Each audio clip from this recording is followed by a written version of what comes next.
Hey folks, welcome to the Great Conversations podcast. I'm your host, Calvin Smith. This is where we discuss 5 big topics: the gospel, relevance, evangelism, apologetics, and training for Christians, all in relation to the truth of God's word in Genesis as the seedbed of all Christian doctrines. What we're going to be covering here today is the incredible sharpshooting creature known as the pistol shrimp, and how these created crustaceans shoot holes in the story of evolution.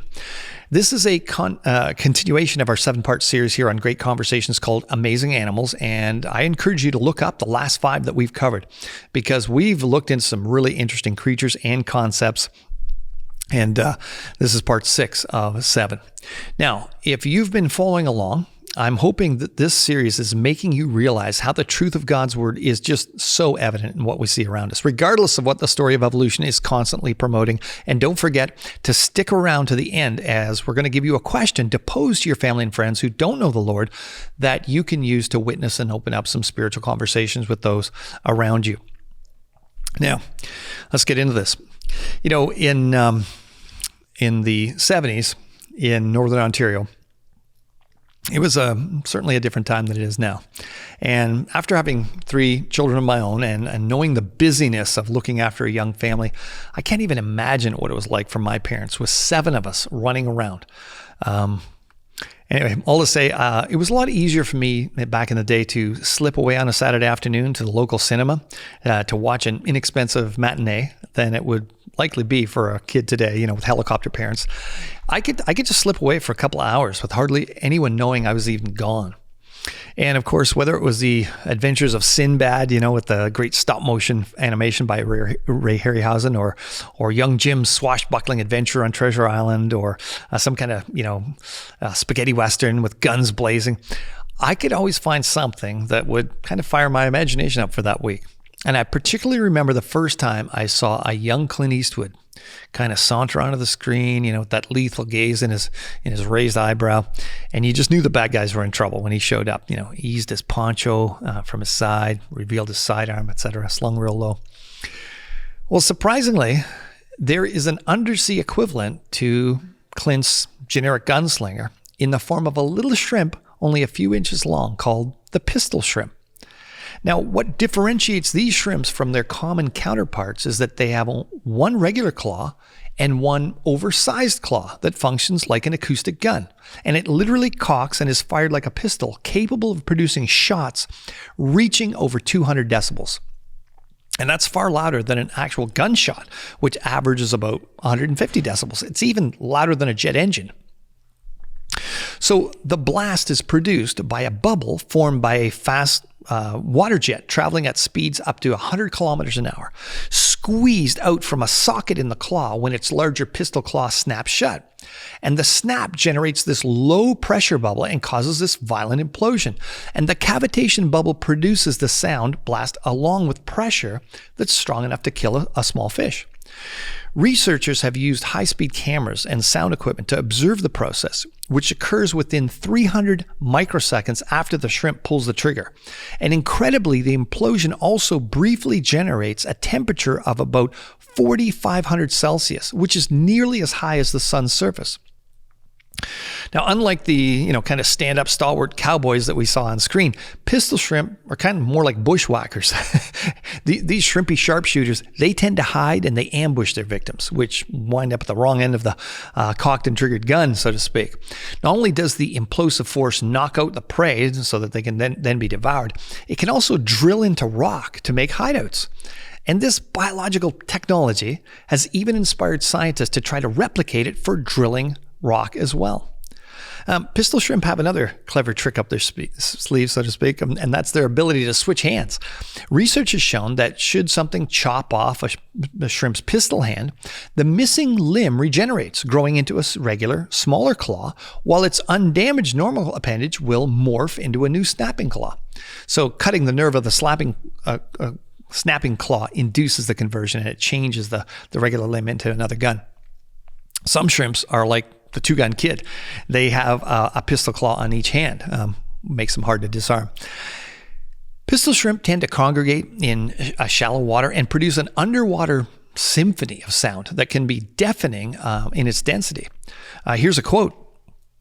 The shrimp snapping is the dominant source of the background noise in the shallow ocean. In fact, they're so loud that in World War II, submarines took advantage of these underwater noise machines to prevent being detected.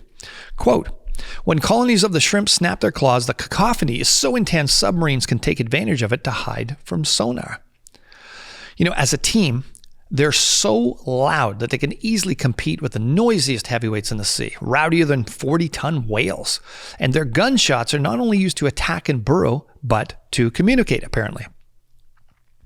Now, the obvious design features in such an astounding creature are amazing. Evolutionists have pretty weak attempts to explain how the building of a sonic gun, along with all the biomechanical and neural pathways integrated into this creature's central nervous system to function properly via mutations and natural selection could possibly have happened. But here's a quote. "All we've known until now is the endpoint of these super snapping claws," said Rich Palmer, biological science professor at the University of Alberta and senior author on a new study on snapping shrimp claws. "What we now know is that a series of small changes in form led to these big functional changes, which essentially allow these shrimps the ability to break water or snap." But how do they know? They certainly didn't observe it happen. And remember that evolution requires small changes that must provide a survival benefit to the organism to be preserved. Arch evolutionist Richard Dawkins admitted the following: "There cannot have been intermediate stages which were not beneficial. There's no room in natural selection for the sort of foresight argument that says, well, we've got to let it persist for the next million years and it'll start becoming useful. That doesn't work. There's got to be selection pressure all the way." Okay. Now, the pistol shrimp's claw, it's an extremely specialized construct, requiring precision design in order to function. As one evolutionary research paper put it, quote, "Key functional transitions between ancestral, simple pinching, and derived, ultra-fast snapping claws were achieved by minute differences in joint structure. Therefore, subtle changes in form appear to have facilitated the evolution of wholly novel functional change in a saltational or stepwise manner." Okay, but they didn't observe it. They just say it happened. But let's think this through. Of the millions of mutations that might randomly occur that could alter the shape of a claw and produce some kind of bump, protrusion, or indentation of some sort, what survival benefit would those small shape changes have benefited a shrimp while becoming a sonic claw? There would be precious few that would even be remotely helpful in becoming a sonic claw, let alone ones that would simultaneously provide some other benefit in the meantime before the sonic gun variant arrived. A similar example of this evolutionary view is how scales on a lizard-like creature supposedly turn into feathers on birds. And Richard Dawkins actually discussed this idea on an interview with a TV show host called Jonathan Miller, where he said that one has to imagine that as the scales change slightly, they would become something more like a small bump or pimple before becoming a feather. But to his credit, during the discussion, Miller asks what advantage a pimple might be for a lizard on its way to becoming a bird.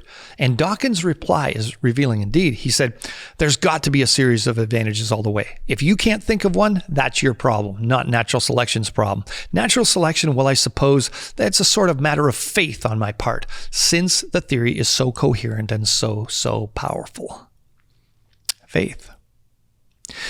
Contrary to the more sanguine evolutionists that we quoted in part 4 of our series, Dawkins admits that the methods of natural selection don't allow a form to foresee future mechanisms that would be useful down the evolutionary road. But even though he can't explain the course of natural selection, he just holds to his faith that it somehow happened. Faith in the story of evolution, not the fact of evolution or the supposed science of evolution. The storytelling of evolutionary ideas has never been observed. According to Dawkins, biology is the study of complicated things that give the appearance of having been designed. But the better explanation is that things that look designed were designed. Trying to explain away examples of design with just so stories rather than observable evidence isn't just faith, it's blind faith. Kind of a stupefaction that happens when intelligent people deny God. Claiming to be wise, they became fools. Romans 1:22. So this week's question is, if the story of evolution is supposed to be scientific, why does it require such a massive amount of faith in things unseen to explain it? If you're appreciating this content, please visit the AnswersInGenesis.ca website. Consider donating to the ministry. Like, share, do whatever you can. Subscribe, perhaps do a review if it's possible. And we'd really appreciate you taking the time to do that, because it's probably the number one thing that you could do to help us continue to do outreach. So until next time, hope you're enjoying the series. Blessings to you and yours.